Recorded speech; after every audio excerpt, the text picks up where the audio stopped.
Tara, simplihan lang natin pagluto ang chicken. So, meron ako dito yung buong chicken. So, hinati ko lang siya.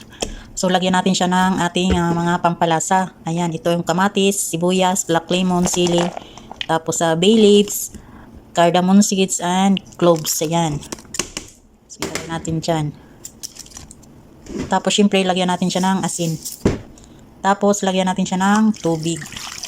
2 cups na tubig. Ayan. Then, pigaan natin siya ng lemon para matanggal yung lansa. Wala kasi akong luya, kaya ito na lang lemon. So, isa lang na natin siya. Ayan. Ayan, i-check natin yung ating chicken. Ayan. Kanina pa yan kumukulo mga kakusina, kaya hahanguin na natin siya. Hanguin na natin ang ating chicken.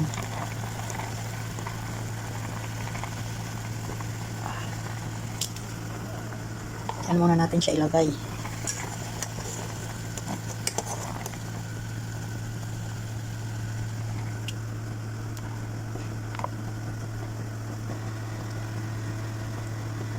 Ayan, tapos ito, tatanggalin natin yung mga abubot.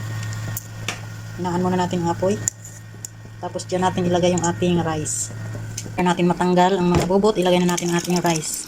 Ito yung basmati rice, ay binabad ko muna siya ng 30 minutes. Ayan, para lumambot. Kasi pag hindi mo yan ibabad na kung taga-lutuin ang tigas. So, ayan, hintayin lang natin siya dyan na kumulo. Check natin ang ating rice. O, di pa yan. Sakto lang ang tubig niya mga kakusina. Ayan.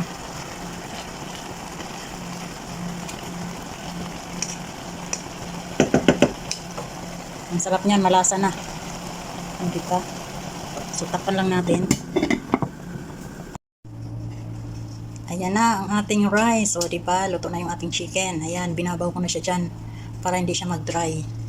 Ayan, yummy. Simpleng luto lang. Ang kanin ay lasang chicken dahil ang sabaw ay yan ang pinagluto natin. For this video, thank you for watching.